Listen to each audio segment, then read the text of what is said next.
Hello guys, good morning all of you and welcome back to our channel again. हम discuss कर रहे थे 12th chapter nature of light यानी प्रकाश की प्रकृति के बारे में। और लास्ट क्लास में हमने ये देखा था कि किस प्रकार से अध्रुवित प्रकाश को समतल ध्रुवित प्रकाश में बदला जा सकता है। इसके कुछ मेथड्स और प्रोसेस के बारे में हम डिस्कस कर रहे थे, जिसमें हमने ये देखा था कि किस प्रकार से परावर्तन और अपवर्तन द्वारा हम अध्रुवित प्रकाश को समतल ध्रुवित प्रकाश में बदल सकते हैं। आज के इस सेशन में हम बेसिकली डिस्कस करेंगे द्विअपवर्तन की प्रक्रिया द्वारा यानी डबल रिफ्रैक्शन मेथड द्वारा किसी अध्रुवित प्रकाश को समतल ध्रुवित प्रकाश में बदलना। लास्ट लेक्चर में मैंने आपको ये बताया था कि सामान्य कांच के स्लैब पर जब कोई प्रकाश की किरण आपतित होती है तो हमें एक अपवर्तित किरण प्राप्त होती है, लेकिन कुछ स्पेशल क्रिस्टल होते हैं प्रकृति में, जैसे हमने बात करी थी कैल्साइट क्रिस्टल की या फिर आइसलैंड स्पार की। ये कुछ ऐसे स्पेशल क्रिस्टल होते हैं जिन पर जब प्रकाश की किरण आपतित होती है तो हमें एक अपवर्तित किरण की जगह दो अपवर्तित किरणें दिखाई देती हैं। इसी घटना को हम द्विअपवर्तन कहते हैं और इसी के द्वारा हम किसी भी अध्रुवित प्रकाश को समतल ध्रुवित प्रकाश में बदल सकते हैं। तो चलिए शुरू करते हैं आज का सेशन। हम बेसिकली पढ़ने वाले हैं polarization by double refraction. Polarization by double refraction यानी द्विअपवर्तन द्वारा प्रकाश का ध्रुवण।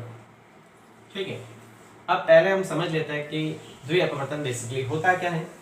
तो हमने डिस्कस किया था कि जब प्रकाश की किरण को किसी स्पेशल क्रिस्टल पर, स्पेशल क्रिस्टल का मैंने आपको नाम बताया था जो था कैल्साइट या फिर आइसलैंड स्पार,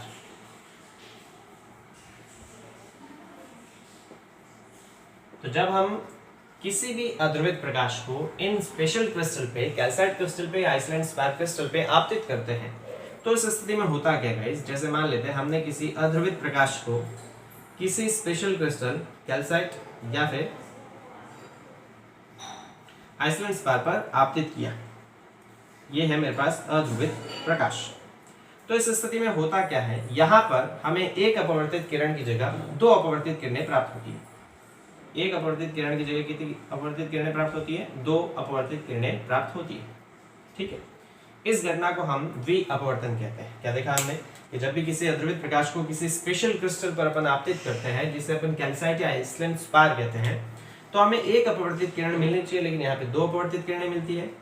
अब इन दोनों अपवर्तित किरणों में विद्युत क्षेत्र के कंपन केवल एक ही दिशा में होते हैं। कहने का मतलब अध्रुवित प्रकाश में विद्युत क्षेत्र के कंपन हर संभव दिशा में होते हैं, लेकिन जब ये स्पेशल क्रिस्टल पर आपतित होती है तो इस स्थिति में यहाँ पर जो दो अपवर्तित किरणें हमें प्राप्त होती हैं, इन दोनों अपवर्तित किरणों में विद्युत क्षेत्र के कंपन हर संभव दिशा में नहीं होते, बल्कि एक ही दिशा में होते हैं। अर्थात ये दोनों ही अपवर्तित किरणें समतल ध्रुवित होती है। लेकिन अगर इस किरण में विद्युत क्षेत्र के कंपन तल इस तरह से हो रहे हैं, इस बोर्ड के तल में, ठीक है, तो दूसरी जो अपवर्तित किरण है इसमें विद्युत क्षेत्र के कंपन पहली वाली विद्युत क्षेत्र के लंबवत तल में होंगे। ठीक है, इस प्रकार से हमें दो किरणें प्राप्त होती हैं। तो हमने क्या देखा, जब ये अध्रुवित प्रकाश को किसी स्पेशल क्रिस्टल पर आपतित करते तो एक अपवर्तित किरण की जगह दो अपवर्तित किरण प्राप्त होती हैं।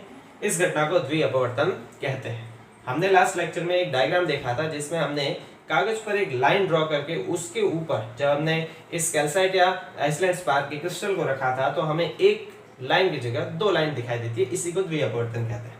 अब ये दोनों ही अपवर्तित किरणें समतल ध्रुवित होती है, मतलब दोनों में विद्युत क्षेत्र के कंपन एक ही तल में होते हैं, लेकिन दोनों में विद्युत क्षेत्र के कंपन एक दूसरे के लंबवत तल में होते हैं। कहने का मतलब अगर इस किरण में विद्युत क्षेत्र के कंपन इस तल में हो रहे हैं तो इस वाली किरण में विद्युत क्षेत्र के कंपन इसके लंबवत तल में होंगे।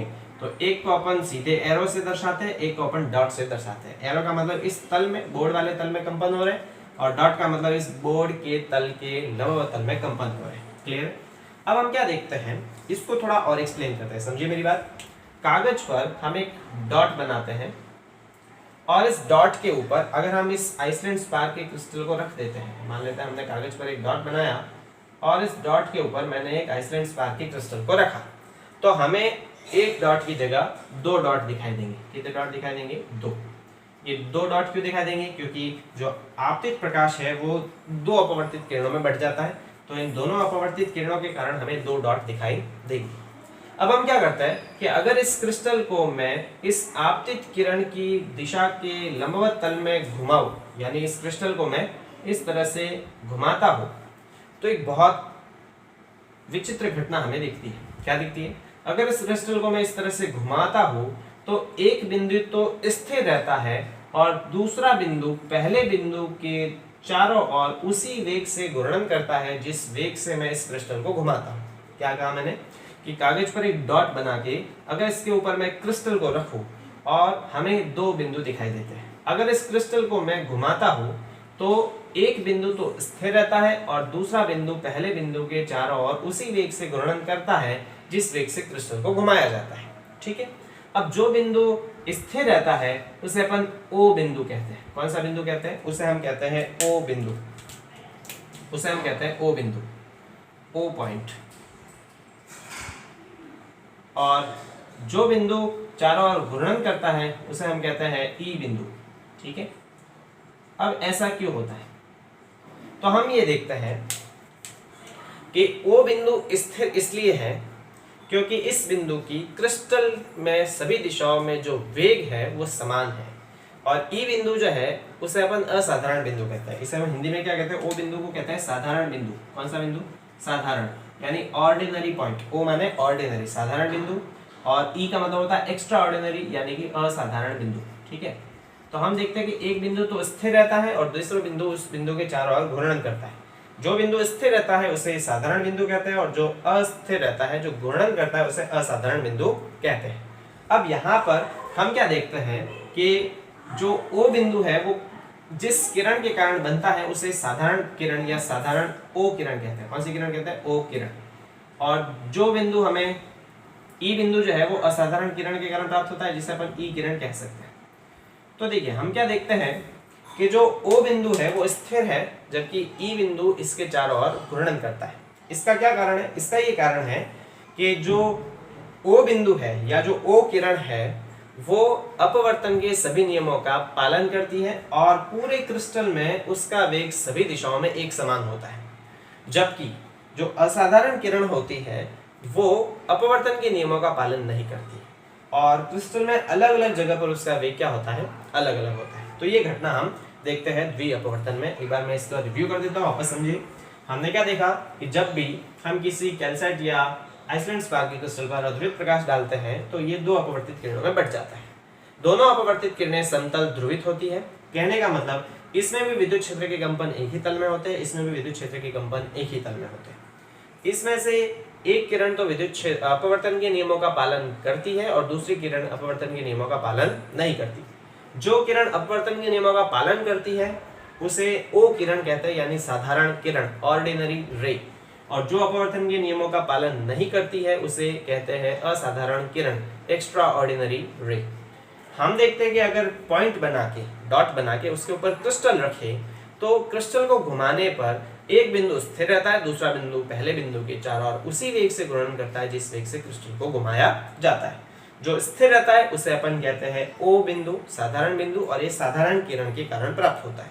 जो वेग से घूर्णन करता है उसे कहते हैं ई बिंदु, यानी असाधारण बिंदु, और वो असाधारण किरण के कारण प्राप्त होता है।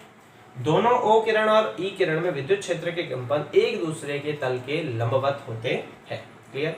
तो हमने ये केवल डबल रिफ्रैक्शन की बात करी। अब इस द्वि अपवर्तन के आधार पर हम समतल ध्रुवित प्रकाश कैसे प्राप्त करते हैं उसके बारे में डिस्कस करते हैं। तो समतल ध्रुवित प्रकाश प्राप्त करने के लिए हम निकोल प्रिज्म का यूज करते हैं। किसका यूज करते हैं? हम यूज करते हैं निकोल प्रिज्म का। इंपॉर्टेंट टॉपिक है, एग्जाम में ये सीधा पूछा जाता है। निकोल प्रिज्म द्वारा अध्रुवित प्रकाश को समतल ध्रुवित प्रकाश में बदलने की क्रियाविधि या उसकी संरचना पूछी जाती है। तो देखिए निकोल प्रिज्म बेसिकली क्या होता है। ये तो द्वि अपवर्तन के बारे में हमने डिस्कस किया, आप इसका स्क्रीनशॉट ले लीजिएगा, अपने फेयर काम में कर लीजिएगा। हम डिस्कस करते हैं अब निकोल प्रिज्म के बारे में। ठीक है, तो देखिए निकोल प्रिज्म बेसिकली क्या होता है। निकोल प्रिज्म एक ऐसा डिवाइस है, एक ऐसा प्रिज्म है या एक ऐसा उपकरण है जिसकी सहायता से हम अध्रुवित प्रकाश को समतल ध्रुवित प्रकाश में बदल सकते हैं। किसके द्वारा? द्विअपवर्तन की प्रक्रिया द्वारा। तो हम इसकी डेफिनेशन देने जाए निकोल प्रिज्म की, तो निकोल प्रिज्म की डेफिनेशन क्या होगी? निकोल प्रिज्म एक ऐसा प्रिज्म है जो द्विअपवर्तन की प्रक्रिया द्वारा किस सिद्धांत पर कार्य करता है? ये द्विअपवर्तन के सिद्धांत पर कार्य करता है। तो निकोल प्रिज्म एक ऐसा प्रिज्म है जो द्विअपवर्तन के सिद्धांत द्वारा किसी अध्रुवित प्रकाश को समतल ध्रुवित प्रकाश में बदलता है। ठीक है, उसे हम निकोल प्रिज्म कहते हैं। अब निकोल प्रिज्म की संरचना अपन पहले देख लेते हैं कि निकोल प्रिज्म किस प्रकार से बनाया जाता है। अब देखिए, हमने जो यहाँ पे ये आइसलैंड स्पार का क्रिस्टल लिया था, इसके जो फलकों के कोण होते हैं वो होते हैं 71 डिग्री और 109 डिग्री, 109 डिग्री और 71 डिग्री। निकोल प्रिज्म बेसिकली क्या? ऐसा डिवाइस या ऐसा प्रिज्म जो द्विअपवर्तन के सिद्धांत पर ही कार्य करता है और इससे हमें एक समतल ध्रुवित प्रकाश प्राप्त होता है। हमें यहाँ पे कितने समतल ध्रुवित प्रकाश प्राप्त होते हैं? दो नहीं चाहिए, हमें केवल एक चाहिए। तो निकोल प्रिज्म एक ऐसा प्रिज्म है जिस पर जब अध्रुवित प्रकाश को डाला जाता है तो यहाँ द्विअपवर्तन ही होता है, लेकिन जो यहाँ पे हमें दो समतल ध्रुवित प्रकाश प्राप्त होते हैं, निकोल प्रिज्म में केवल एक ही समतल ध्रुवित प्रकाश प्राप्त होता है। कैसे होता है उसके बारे में चर्चा करते हैं।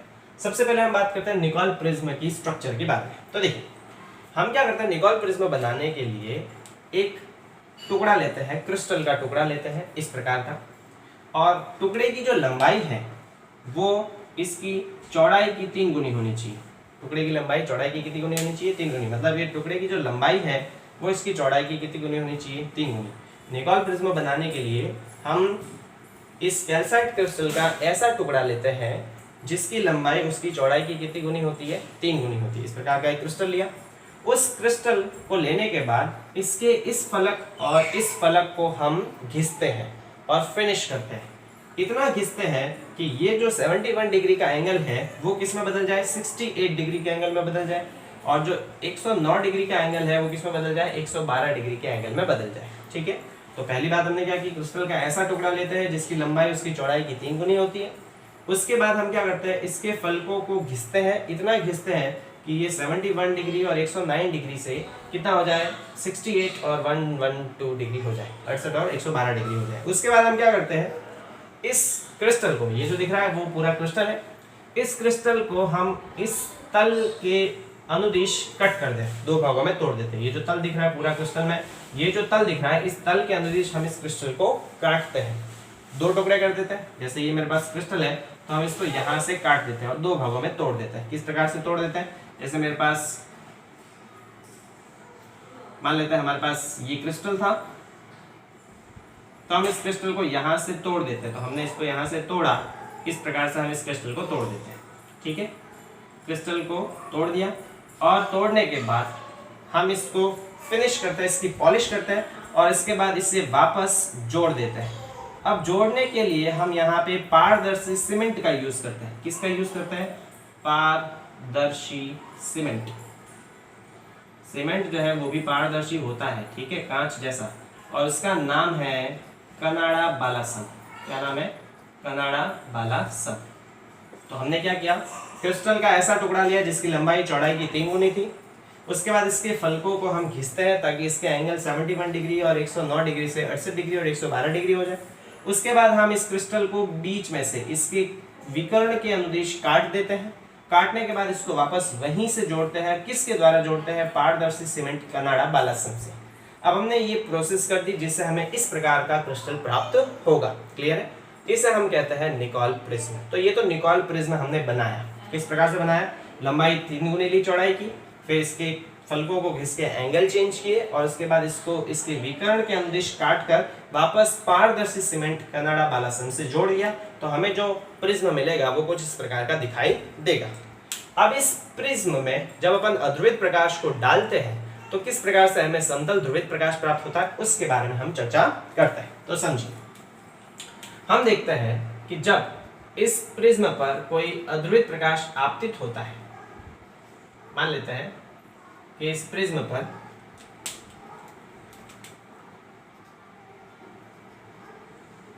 कोई अध्रुवित प्रकाश आपतित होता है, ये निकोल प्रिज्म है, ठीक है गाइस। तो मान लेते हैं कि इस प्रिज्म पर कोई अध्रुवित प्रकाश आपतित होता है, तो अद्वित प्रकाश जब इस प्रिज्म पर आपतित होगा तो हम जानते हैं कि हमें एक अपवर्तित किरण की जगह दो अपवर्तित किरणें प्राप्त होगी। द्विअपवर्तन के सिद्धांत के आधार पर हमें यहाँ पे दो अपवर्तित किरणें प्राप्त होगी इस प्रकार से। अब दोनों अपवर्तित किरणों में विद्युत क्षेत्र के कंपन एक दूसरे के तल के लंबवत होंगे, मतलब इसमें इस प्रकार से, तो इसमें हम डॉट से रिप्रेजेंट कर देते हैं। ठीक है, एक किरण तो साधारण किरण होगी और एक किरण जो है वो असाधारण किरण होगी। ठीक है, अब इसमें मैंने यहाँ पे इसको साधारण किरण बनाया तो जरूरी नहीं है कि यहाँ पे भी ये साधारण किरण ही हो या असाधारण किरण भी हो सकती है। मैंने तो केवल ये बताया कि यहाँ पर एक साधारण होगी और असाधारण होगी, तो अगर मैं इसको ओ किरण नहीं मान के इसको ई किरण कह दूं तो भी कोई फर्क नहीं पड़ेगा। दोनों में से एक साधारण होगी जो अपवर्तन के नियमों का पालन करेगी और एक असाधारण होगी जो अपवर्तन के नियमों का पालन नहीं करेगी। क्लियर है? तो हम क्या देखते हैं कि जब इस निकोल प्रिज्म की फलक पर अध्रुवित प्रकाश आपतित होता है तो द्विअपवर्तन के कारण यहाँ दो अपवर्तित किरणें प्राप्त होती हैं, जिसमें से एक असाधारण किरण होगी और दूसरी साधारण किरण होगी। अब हम पहले बात कर लेते हैं इस साधारण किरण के बारे में, ओ किरण के लिए। तो ये वाली जो किरण है उसे हम ओ किरण कहते हैं, इट इज ओ रे, और ये जो किरण है ये है ई रे। ठीक है, तो ओ किरण के लिए, इस ओ किरण की मैं बात करता हूँ, ओ किरण के लिए, किसके लिए? ओ किरण के लिए, यहाँ पे लिख देता हूँ। ओ रे के लिए जो क्रिस्टल है उसका अपवर्तनांक, इस क्रिस्टल का अपवर्तनांक, क्रिस्टल का अपवर्तनांक यहां नहीं लिखते हैं, मैं इसको रफ कर देता हूं और यहां लिख देता हूं। इस ओ किरण के लिए, ओ किरण के लिए क्रिस्टल का अपवर्तनांक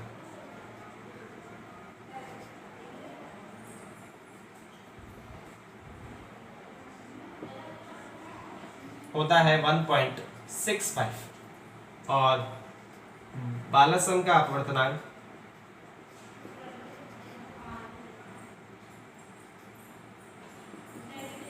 वो होता है 1.55।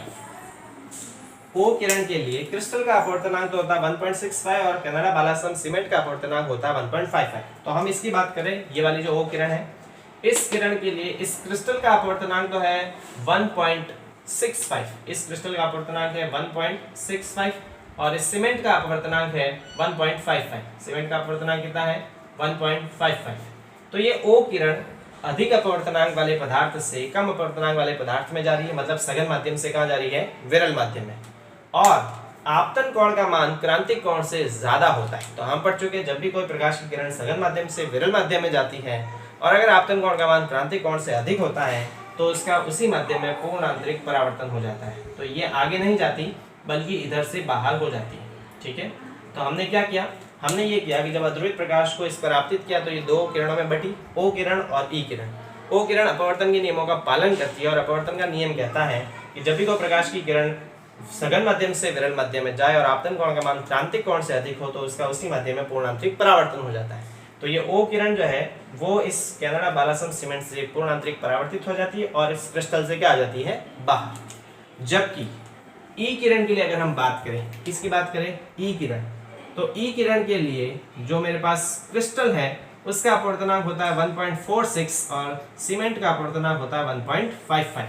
मतलब इस ई किरण के लिए क्रिस्टल का जो अपवर्तनांक है 1 होता है 1.46 और सीमेंट का अपवर्तनांक होता है 1.55। मतलब ये ई किरण जा रही है विरल माध्यम से सघन माध्यम में और ये अपवर्तन के नियमों का पालन नहीं करती, एक्स्ट्राऑर्डिनरी है, इसलिए ये सीधी निकल जाती है क्रिस्टल से बाहर। ठीक है, ये क्रिस्टल से सीधी इस प्रकार से क्या निकल जाती है? बाहर निकल जाती है। तो हम क्या देखते हैं कि हमें यहाँ पे क्रिस्टल के आउटपुट पे केवल एक ही किरण प्राप्त होती है। यहाँ पर क्रिस्टल के आउटपुट पे कितनी किरण प्राप्त हो रही थी? 2। लेकिन निकोल प्रिज्म में हमें क्रिस्टल के आउटपुट पे केवल एक ही किरण प्राप्त होती है जो कि समतल ध्रुवित होती है। बाकी जो किरण है ओ किरण वो इससे पूर्ण आंतरिक परावर्तित हो जाती है और बाहर निकल जाती है। तो इस प्रकार निकोल प्रिज्म पर जब अपन अध्रुवित प्रकाश को आपतित करते हैं तो हमें इसके आउटपुट पे केवल एक ही किरण प्राप्त होती है जो कि पूर्णतः समतल ध्रुवित होती है। तो इस प्रकार निकोल प्रिज्म से अध्रुवित प्रकाश को समतल ध्रुवित प्रकाश में बदला जा सकता है। क्लियर है गाइस? तो इस पूरे का आप स्क्रीनशॉट ले लीजिए, मैं एक बार वापस इस पूरे को एक्सप्लेन कर देता हूँ आराम से। ठीक है, चलिए, तो हमने क्या देखा एक बार रिव्यू कर देता हूँ। जब भी हम किसी अध्रुवित प्रकाश को किसी स्पेशल क्रिस्टल पे, कैल्साइट या फिर आइसोलेंस स्पार पे आपतित करते हैं तो ये दो अपवर्तित किरणों में बढ़ जाती है। इस घटना को द्वि अपवर्तन कहते हैं। एक किरण अपवर्तन के नियमों का पालन करती है, दूसरी नहीं करती। जो पालन करती है उसे साधारण किरण O किरण कहते हैं, जो पालन नहीं करती उसे असाधारण किरण कहते हैं। डॉट बना के उसके ऊपर क्रिस्टल रखे और उसको घुमाए तो एक किरण एक बिंदु स्थिर रहता है, उसे साधारण बिंदु कहते हैं। दूसरा बिंदु मूव करता है, उसे असाधारण बिंदु कहते हैं। क्लियर है? अब यहाँ पे आउटपुट में दो किरण मिलती है, दोनों ही समतल ध्रुवित होती है, मतलब दोनों में विद्युत क्षेत्र के कंपन एक ही तल में होते हैं, लेकिन दोनों के कंपन एक दूसरे के लंबवत तल में है। ठीक है, अब यहाँ पे दो आउटपुट किरण मिलती है, हमें दो नहीं चाहिए होती, हमें केवल आउटपुट में एक ही समतल ध्रुवित प्रकाश चाहिए होता है। तो उसके लिए हम किसका यूज करते हैं? निकोल प्रिज्म का। निकोल प्रिज्म बनाने के लिए इसी क्रिस्टल का ऐसा टुकड़ा लेते हैं जिसकी लंबाई इसकी चौड़ाई की 3 गुनी हो, उसके फलकों को घिस के एंगल की वैल्यू चेंज करते हैं और उसके बाद इसको इसके विकर्ण के अनुदिश काट कर पारदर्शी सीमेंट से जोड़ देते हैं, जिसका नाम है कनाडा बालासन। इस प्रकार का हमें क्रिस्टल प्राप्त होता है। इस पे जब अध्रुवित प्रकाश आपतित होता है तो ये दो अपवर्तित किरणों में बढ़ जाती है द्वि अपवर्तन के कारण। साधारण किरण के लिए क्रिस्टल का अपवर्तनांक होता है ज्यादा और सीमेंट का अपवर्तनांक होता है कम, तो सघन माध्यम से विरल माध्यम में जाती है और आपतन कोण का मान क्रांति कोण से अधिक होने के कारण इसका पूर्णांतरिक परावर्तन होता है, जिससे ये हट जाती है। असाधारण किरण के लिए क्रिस्टल का अपवर्तनांक होता है 1.46 और सीमेंट का 1.55। अपवर्तन के नियमों का पालन नहीं करती, इसलिए सीधी निकल जाती है। इस प्रकार हमें आउटपुट पे केवल एक ही किरण प्राप्त होती है जो कि पूर्णतः समतल ध्रुवित होती है। तो इस प्रकार निकोल प्रिज्म से हम अध्रुवित प्रकाश से समतल ध्रुवित प्रकाश प्राप्त कर सकते हैं। Clear guys? तो आई होप आपको ये समझ में आ गया होगा। इससे अगले वाले वीडियो लेक्चर में हम डिस्कस करेंगे इसके अलग मेथड जो है द्विवर्णता द्वारा यानी डाइक्रोइज्म द्वारा समतल ध्रुवित प्रकाश प्राप्त करना, और साथ ही हम पोलरॉइड के बारे में भी डिस्कस करेंगे। तो मिलते हैं गाइस अगले वीडियो में। Thank you so much.